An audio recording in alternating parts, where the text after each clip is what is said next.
FireSparrow Mk multi-purpose heavy lift UAS.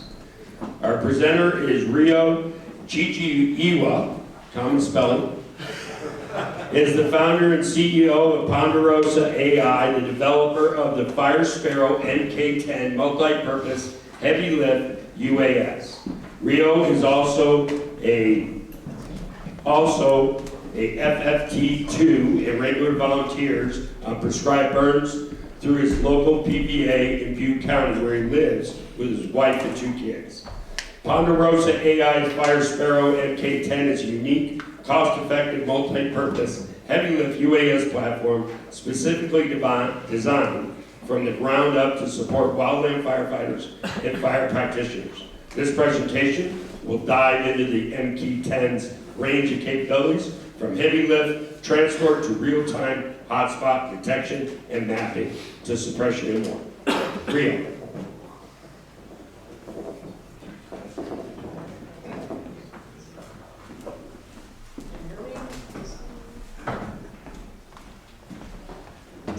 Oh, there we go. Thank you. All right, hi everyone. Thanks for the opportunity. It's a rare opportunity that I get to talk to a room full of firefighters. I mostly come from the tech world. And so yeah, we're going to talk about the FireSparrow Mk. But first of all, who is this guy? My name is Rio Chichiiwa. I decided to come from the tech side. I spent about 20 years working in tech, worked at big companies like Yahoo and Google, as well as a bunch of startups. I'm also a licensed drone pilot. I did get red carded, and then I volunteer on prescribed burns through my local PBA. And I believe James Salzer is talking about PBAs later.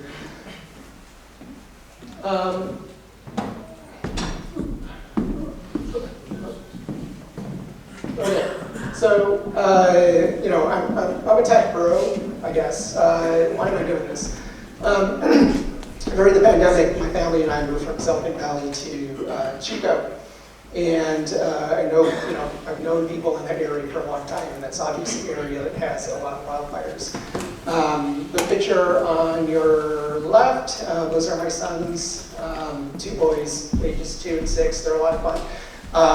We're fortunate to be stewards of 7 acres of land in paradise. The mud pit they're playing in is the scrape from a house that burned down in the campfire. And when I go back up there, I'm going to need to do a lot of weed whacking. And then the other picture you see, that's the view outside our office in Chico. Talk about wildland urban interface. It doesn't get much more buoy than that. And in fact, the first evening of the 2024 park fire, from the spot, you would have seen flames creeping up along that bridge line on its way towards Bergen Cohasset. So we live in a place that's we live with wildfire, but it's something that I'm reminded of every day. And so I sort of said, I've been working in tech. Is there a way that I can bring some of my technical skills to support the work that you guys do? Sorry, there's a bit of a lag. So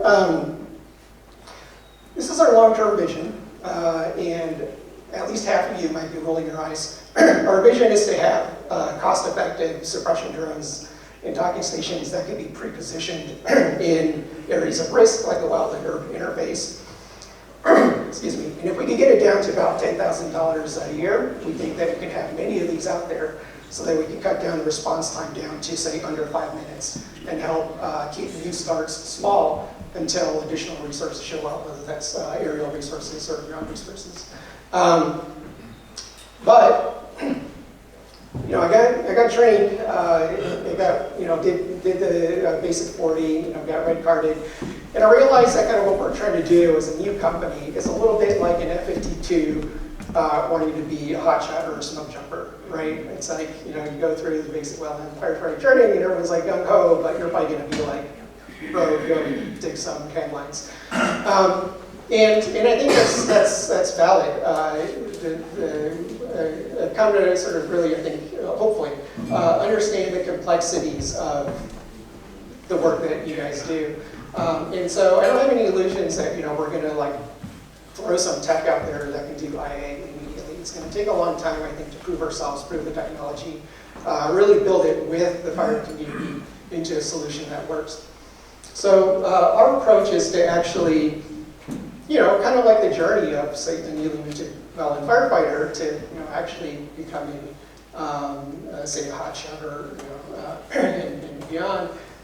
We want to support in some of the applications that are where the technical readiness is higher, and it's also maybe a little bit lower stakes. And there are plenty of opportunities for technology to play a role in, doing things like mapping the transport, supporting mop-up. Maybe eventually then we'll move on to fighting spot fires, and then maybe we'll be able to go, do some initial attack. So I know there are other companies out there that may have sort of similar long-term goals, but our approach, I think, is very different.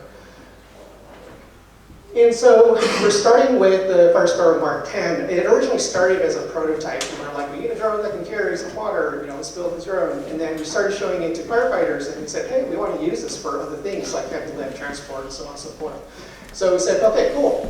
Like, you want to help out where we can.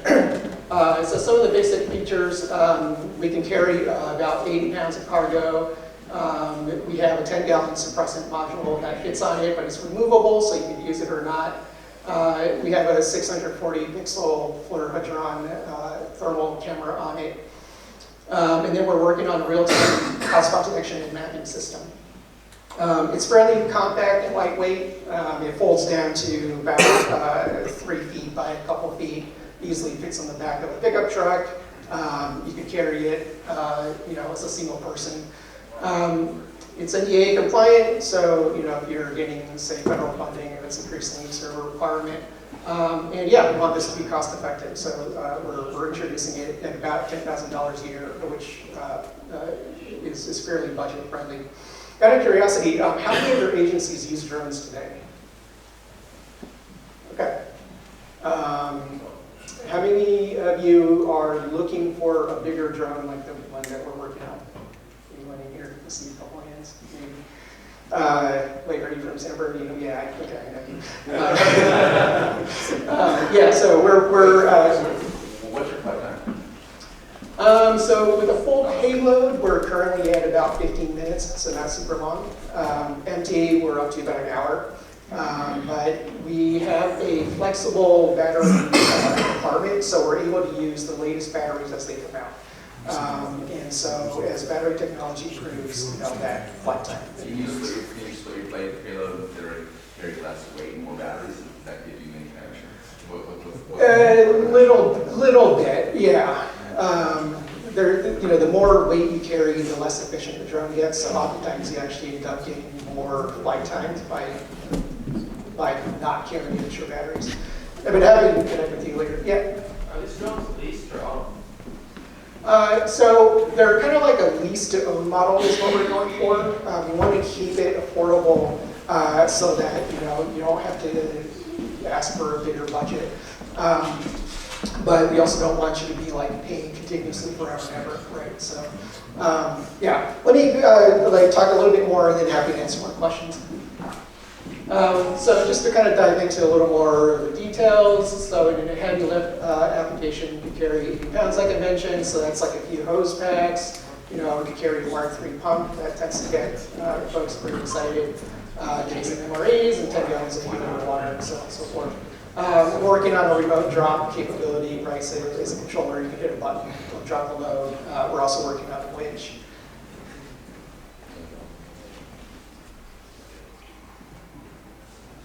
And, a little back. A little bit of a preview of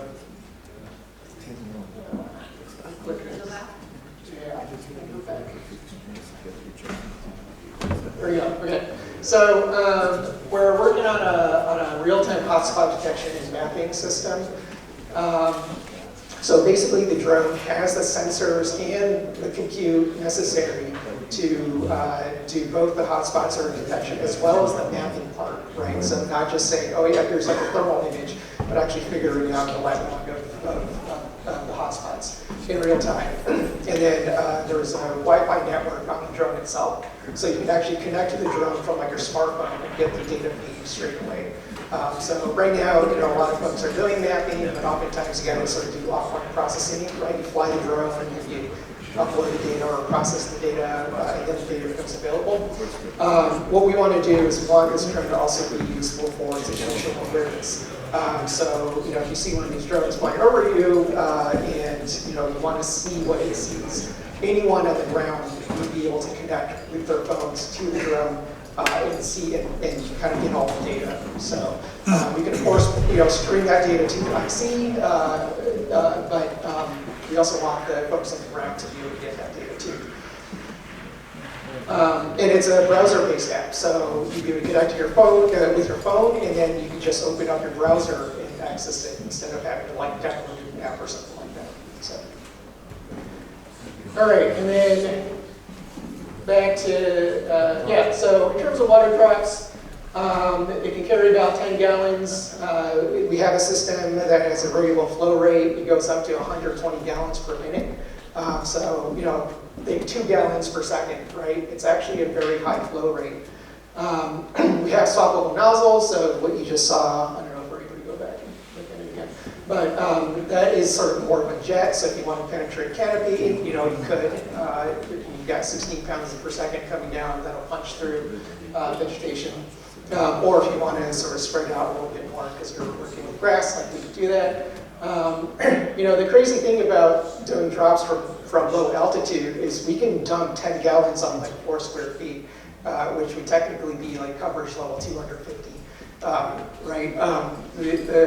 The amount of water that we can drop per area is significantly higher than what you get out of bigger air tankers because we can safely drop them lower altitudes. So, something like this, obviously with a single unit or a few number of units, we're thinking the use cases would be, for wet mining, if there's a hard to access spot, we might be able to support with that. Obviously, during mop-up, when I go on prescribed burns and I'm carrying, those bladder bags, I'm always like, man, I wish I had one of our drones. But yeah, if you have a slop over or spot fire that you want to contain, this could be helpful, right? Sometimes when having a resource that can get there in 30 seconds with 10 gallons is better than having to wait for, right, a bigger resource. That's helpful. We're hopeful that this could be a useful resource. Oh yeah, there we go. So there it is again. All right. And then I think I had, we're stuck in the loop. You can go to the next slide, please. Thank you. Yeah, so just a couple of images showing kind of the more of the jet versus if we were to use the spring nozzle, not much bigger area. And then let's see if it'll let me go. Going back to kind of like IA, one of the things we're working on is sort of swarm-based suppression. We have a simulation environment. In that environment, our software is running fires all the time. So we're looking at, let's say wind-driven fire, you get the kind of, sort of that foot shape that you expect. And we have software that can look at that fire, sort of assess its movement, detect where the flame front is, or, where the head of the fire is, and then figure out like how it wants to tackle it. Here we're doing sort of a kind of in between direct versus indirect, but we're experimenting with what would that look like if to do this. One of the applications for this that we're thinking about in the near term is as a resource that you can leave behind during mop-up, right? So we can have sensors in some of these drones that are there, so that if you have a flare-up, you can have a drone on it within seconds or minutes. So even before we go to initial attack, like we're thinking of potential applications like that, where we can help prevent flare-ups and rekindling events. So. This is something that we're working on in kind of a lab setting. We don't anticipate it being operational for quite some time. I'm kind of curious, like I know a lot of firefighters, you know, are probably skeptical about this idea. Can I get like honest hands? Who thinks this is sort of BS and like a stupid idea? It's okay. Okay, and how many of you think like this might be sort of like overhead? As long as it works, yeah. I think a lot of the skepticism I hear is I have a question. So how much does that unit weigh?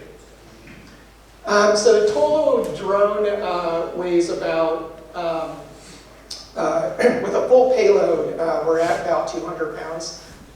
Without batteries, empty, it's about 60 pounds. 10 gallons of water, 83 pounds. 10 gallon water weighs about 8 pounds a gallon, right? So yeah, the water would weigh about 80 pounds. I think it's just such limited use since a lot of wildfires just has such strong winds. I mean, it's buffeted all over the place. Yeah. And when you make a drop, it'll just be dispersed. Just in terms of fire suppression, Sure, yeah. so how would you start to resolve it? Yeah, so a couple of things. I mean, we're not claiming this is going to be like that silver bullet, right? We think that. Sorry. I'm sorry. No. The plan on that way to resolve it. Yeah, so we think that we could be effective in winds of up to about 30, 40 miles per hour, right? Which is, you know, not 100 miles an hour, but certainly that covers, I think, the campfire, for example, right? It's like 30, 40 mile per hour winds. One thing that we're thinking about is we can drop them significantly lower than traditional aircraft, right? So if you're able to drop it from literally 10 feet off the ground, your wind dispersal is going to be a lot lower.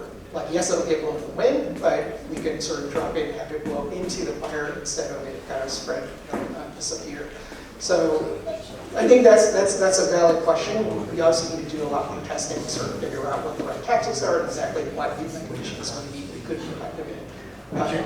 That's our thinking. You're talking more mop-up anyway, and also maybe small fires just there. Definitely, yeah. Talking about Yeah, that's right. We're not, you know, we're thinking about in the incipient stage in the first, literally in the first minutes, right? If we can get, call comes in, lightning strikes, yeah, like we know it's there, but we can't get a resource to it for 15, 20, 30 minutes, right? We want to be there within, say, 5 minutes when the fires say, you know, we think that so if we have 5 or 10 of these drones working together, about 50 to 100 gallons, right? So, you know, we think that we can slow down at least, if not stop, a flaming front that's maybe 30 feet wide, 50 feet wide, right? 10 gallons is, you know, 100 square feet at coverage level 10, right? So you kind of translate that into how long of a line like a drop. And so certainly, yeah, not thinking about like if you've got flames, definitely thinking about the signal stage. Do you have a system where you're talking about hose packs, MRVs, something like that? You have a drop point on top of the hill, and you don't have anybody up there to babysit it. Is there a way you can offload your load and then bring it back in? So in other words, you have to have somebody there to tie it. Oh, no. So we have a remote kind of like drop mechanism. So you can Yeah. drop like a hose pack, 2 boxes of That's right. batteries, water. Yeah, that's right. Yeah.